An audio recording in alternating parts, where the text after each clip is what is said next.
The latter half of 1944 was a period of grim, grinding transition in the European Theater of Operations, ETO. The euphoria of the D-Day landings had faded into the brutal reality of fighting house to house across France and the low, constant attrition rate of the front lines. To sustain this effort, the Allied forces required an inexhaustible supply of tanks, fuel, and critically, morale.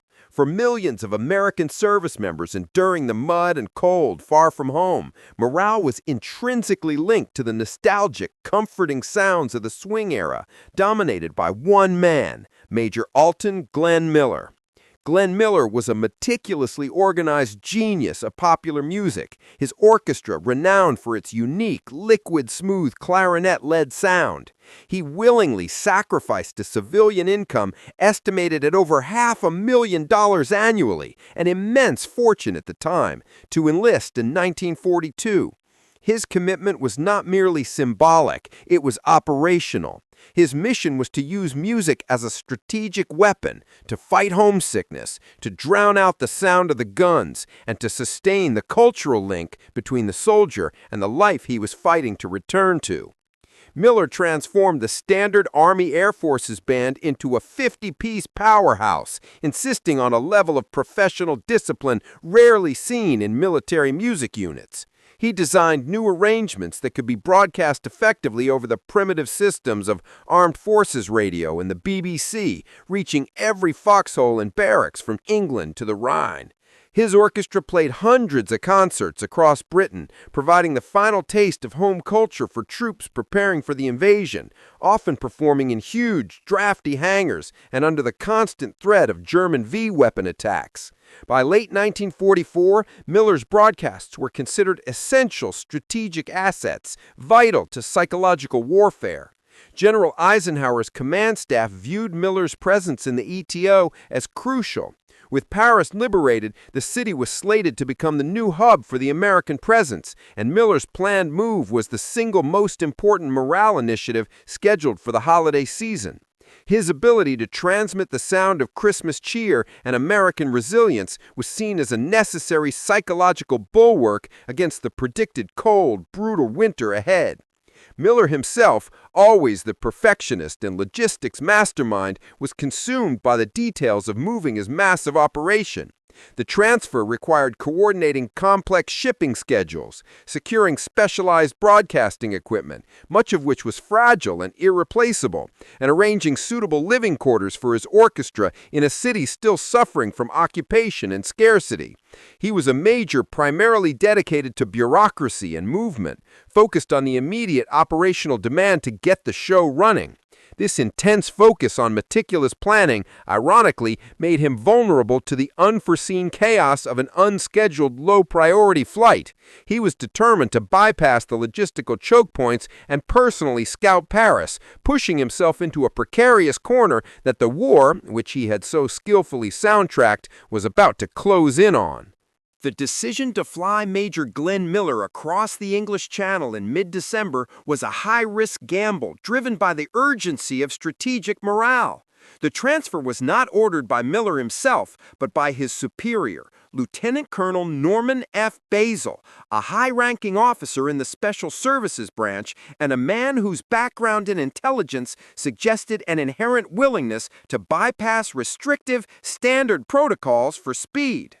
Basil viewed Miller's presence in Paris as a time-sensitive mission. The morale benefit of having Miller established before the Christmas holidays was incalculable. Therefore, the standard, cautious methods of transport, a naval convoy or a slow military train which could take days or weeks due to clogged wartime traffic, were deemed unacceptable. Basil secured an ad hoc transport to deliver himself and his high-value passenger directly to Paris, overriding the standard rigid air transport command procedures. The context of the decision was crucial. The entire ETO was gearing up for the final push, and logistical discipline often frayed under the pressure of speed. Basil's insistence on flying was a clear example of a senior officer using personal prerogative to bypass the system. Miller himself, while initially hesitant due to his cautious nature, was ultimately swayed by the duty. "It's a job that needs doing, Norm," he reportedly said, his sense of military professionalism overriding his civilian instinct for safety. He viewed the flight as a logistical necessity to secure the Paris command center for his band's arrival. The nature of the flight was immediately categorized as sensitive. Miller's celebrity meant his absence or demise would be a massive blow to Allied psychological stability. Basil's intelligence background meant his movements were often classified. Therefore, the flight was deliberately handled off the official record. There would be no extensive paper trail, no formal flight plan filed with multiple commands, and no public notice of the departure. It was a private, expedient transfer executed under the cloak of wartime secrecy. The timing added another layer of lethal risk. Mid-December was notorious for its rapid, violent shifts in channel weather. Sudden fogs, high winds, and treacherous icing conditions were common. Flying VFR, or visual flight rules, across the channel under these conditions, particularly in a single-engine plane, was considered hazardous even by the most seasoned pilots. Basil's decision effectively prioritized a few days' time savings over the established safety protocols, relying on the assumption that a short, direct flight would surely be safe. This decision, shrouded in military expediency, was the first fatal step toward the loss of the plane and the erasure of the truth. The aircraft chosen for the transfer, the Norduen UC-64A Norseman, serial number 44700285, was a product of wartime compromise and necessity. It was a Canadian-built utility plane, admired for its rugged construction and high-wing design, capable of operating from rough, unprepared airfields, a necessity in the ETO. However, its strengths and utility were offset by critical vulnerabilities in the extreme weather of the English Channel. The Norseman was powered by a single Pratt & Whitney R1340 Wasp engine, powerful but lacking the redundancy offered by twin-engine transports. Most critically, the aircraft was built without anti-icing equipment. It lacked de-icing boots on the wing leading edges, which used pneumatic pressure to crack off ice, and did not have comprehensive carburetor heating systems designed for the unique threat of supercooled channel moisture. The pilot assigned to this hazardous flight was Warrant Officer Pilot John R.S. Morgan. Morgan was a veteran of the Air Transport Command, possessing extensive experience navigating the channel and flying courier routes, making him the ideal candidate under normal circumstances. However, he was operating under intense unspoken pressure. He was a low-ranking warrant officer ferrying a major and a lieutenant colonel with intelligence ties. His concerns about the weather, though reportedly voiced, would have been easily dismissed by the authoritative Basil. The plane's vulnerability was specific: carburetor icing. In the cold, moist air, the fuel-air mixture in the carburetor could drop sharply in temperature, causing ice to form rapidly inside the intake, a phenomenon that could occur even in temperatures well above freezing. The result is a total loss of engine power, leaving the single-engine Norseman to glide immediately. Structural icing. The smooth metal surfaces of the wings, when encountering the specific supercooled rain anticipated over the channel, would rapidly accumulate rime or glaze ice. This rough, heavy ice distorts the wing's airfoil, destroys aerodynamic lift, and increases drag to catastrophic levels. The Norseman, not designed to carry significant ice loads, would become structurally compromised and uncontrollable within minutes.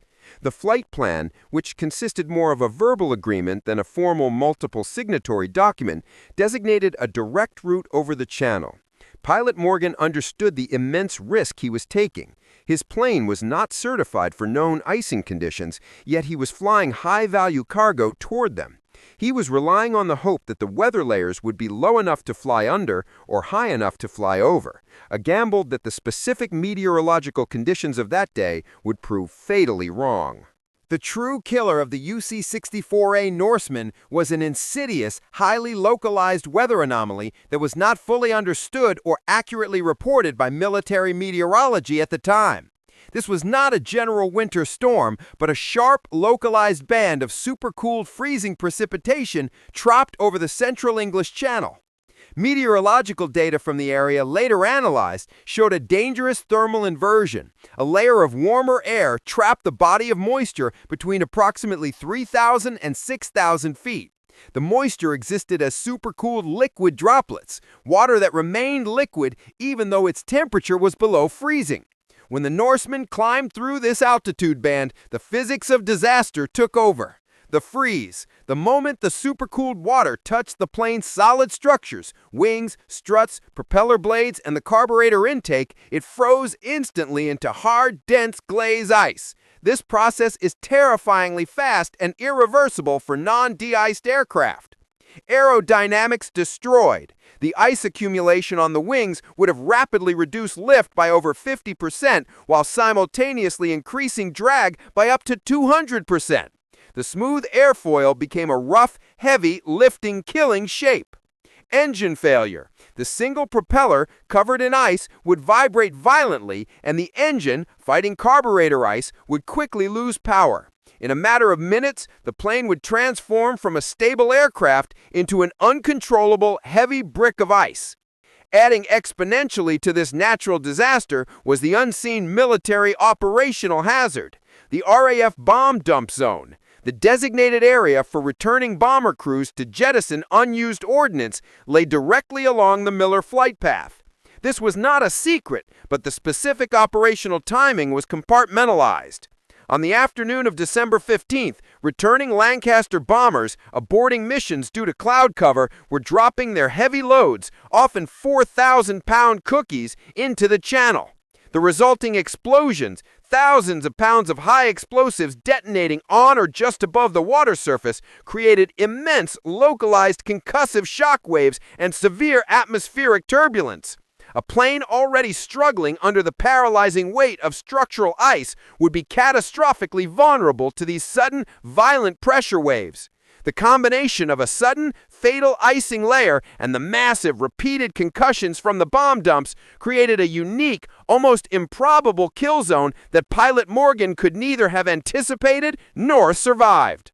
The military system, designed to handle large-scale threats, failed to recognize the lethal synergy of these two micro-scale dangers. The buff from Twinwood Farm near Bedford was conducted with a sense of hurry efficiency, far removed from the pomp and spectacle that usually followed Major Glenn Miller. The scene was one of wartime austerity, a muddy, cold grass airfield, the single-engine Norseman looking fragile against the heavy, low sky. Miller, dressed warmly, was observed by ground crew to be in a typically meticulous mood, checking the loading of his minimal personal gear.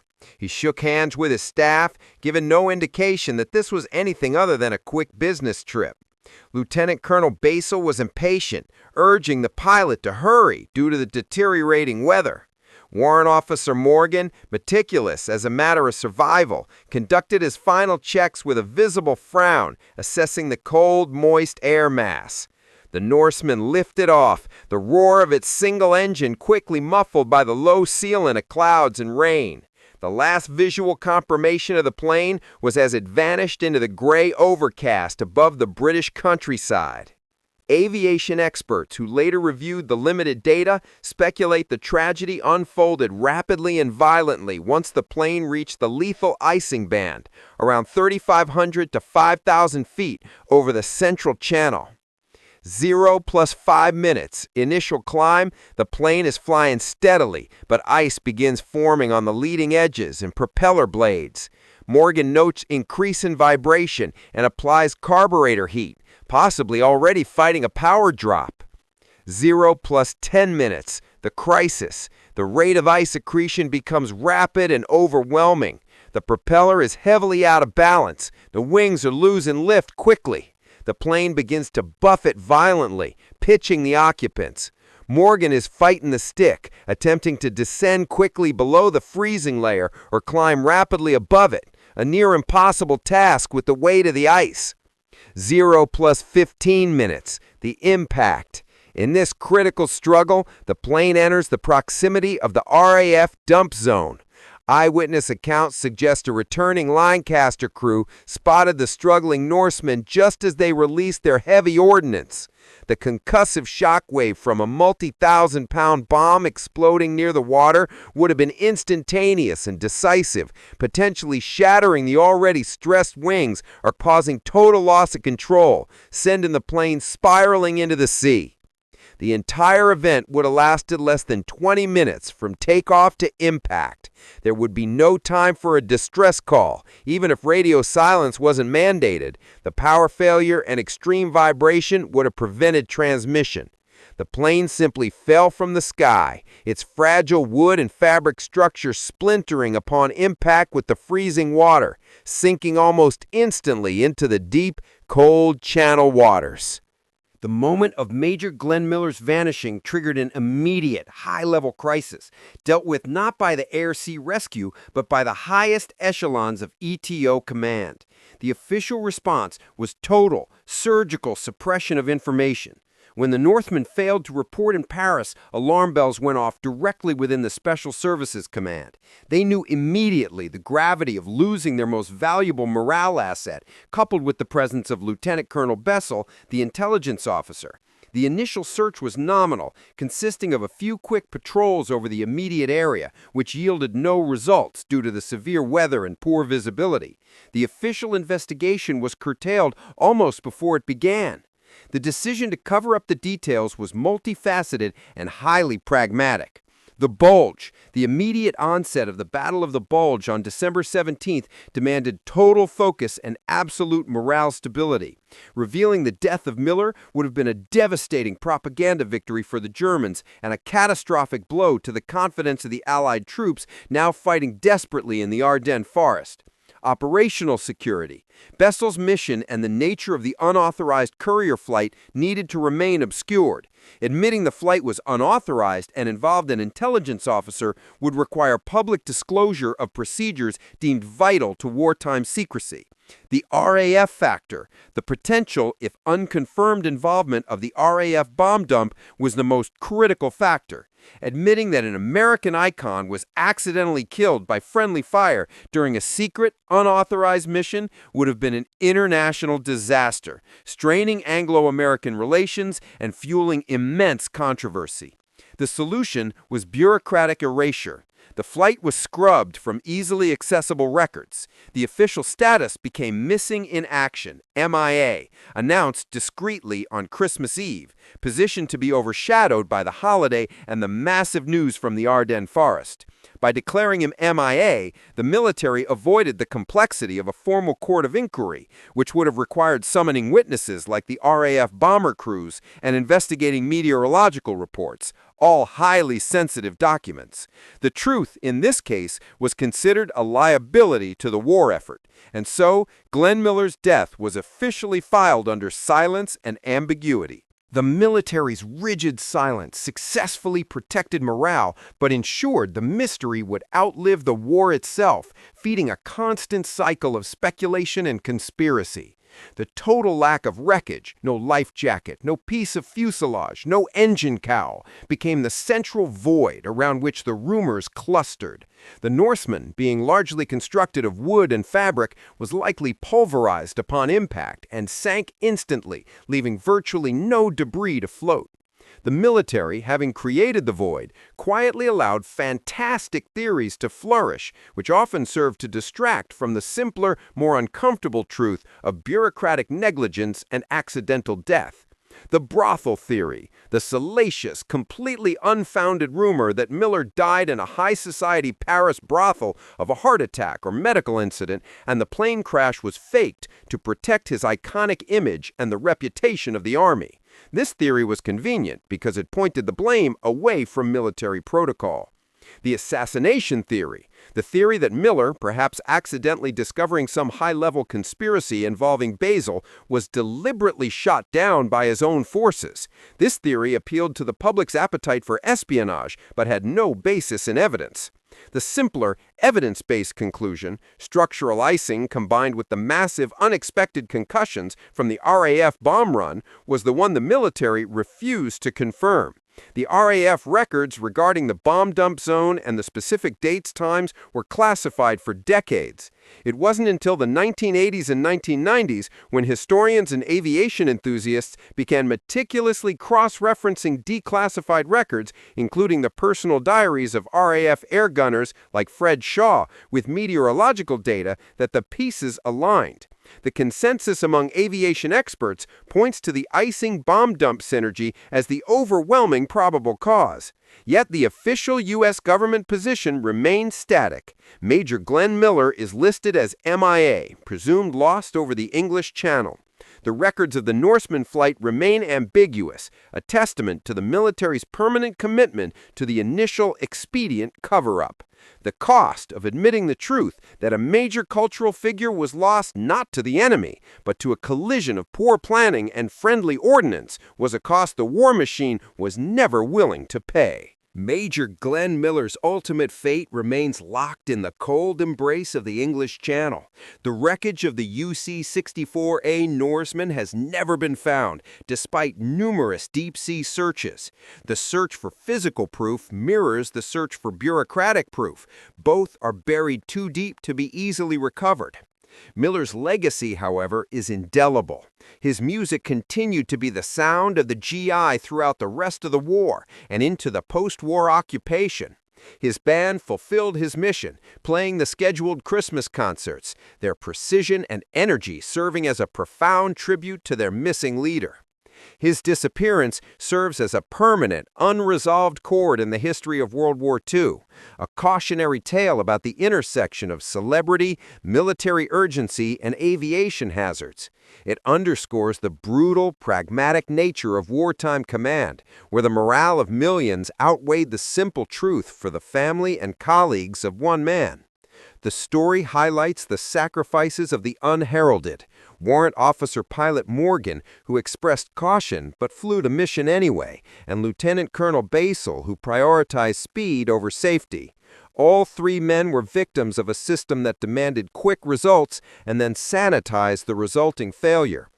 Glenn Miller remains officially listed on the Wall of the Missing at the Cambridge American Cemetery. His life, dedicated to bringing order and joy through music, ended in the chaos of a secret flight.